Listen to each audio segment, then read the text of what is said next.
എല്ലാവർക്കുള്ള ഡൗട്ടാണ് 6 മാസം outside country ആണെന്നുണ്ടെങ്കിൽ visa cancel ആവോ ഇല്ലേ എന്നുള്ളത്.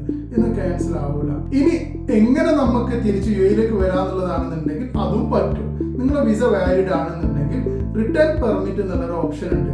നിങ്ങളെ സ്പോൺസർ ആരാണോ അവരെ ID വെച്ച് നിയർ ബൈ ആമർ സെന്ററിലോ അല്ലെങ്കിൽ UAE പാസ് ത്രൂ നമുക്ക് എന്താക്കാം റിട്ടേൺ പെർമിറ്റ് ഇഷ്യൂ ചെയ്ത് നമുക്ക് റിട്ടേൺ പെർമിറ്റ് ആയിട്ട് തിരിച്ച് യു എയിലേക്ക് തന്നെ വരാവുന്നതുമാണ്.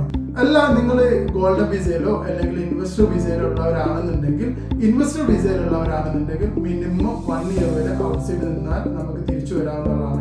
എന്നാൽ ഗോൾഡൻ വിസ ഹോൾഡർ ആണോ നിങ്ങൾ, അവർക്ക് പ്രത്യേകിച്ച് ഒരു സമയപരിധി ഇല്ല. അവർക്ക് എപ്പോ വേണമെങ്കിലും പോകാൻ വരാം. വിസ വാലിഡ് ആയിരിക്കണം മാത്രമേ ഉള്ളൂ. ഇനി റിട്ടേൺ പെർമിറ്റിന്റെ ഫീസ് ആണെന്നുണ്ടെങ്കിലോ ഡിപ്പെൻസ് ആണ്. അത് നിങ്ങളെ ഓരോ മാസത്തിനനുസരിച്ചാണ് ഫീസ് വരുന്നത്. അതുപോലെ തന്നെ ഹോസ്പിറ്റലൈസ്ഡോ നിങ്ങൾ മെഡിക്കൽ എന്തെങ്കിലും ആയിട്ടുള്ള എഡ്യൂക്കേഷനോ അങ്ങനെയുള്ള ഓരോ കാരണങ്ങൾ ഉണ്ടെന്നുണ്ടെങ്കിൽ നിങ്ങൾക്ക് എന്താക്കാം ഫീസ് ഇളവ് കിട്ടും. അപ്പോൾ ഫീസ് ഒരിക്കലും ഫിക്സ് അല്ല. നമുക്ക് ഓരോ കാറ്റഗറിക്ക് അനുസരിച്ച് എന്താ വെച്ചാൽ മാസങ്ങൾ വ്യത്യസ്തങ്ങൾ അനുസരിച്ചിട്ടാണ് ഫീസ് വരുന്നത്. റിട്ടേൺ പെർമിറ്റോ ഇനി അല്ല വിസ റിലേറ്റഡ് ആയിട്ടുള്ള എന്തുമാവട്ടെ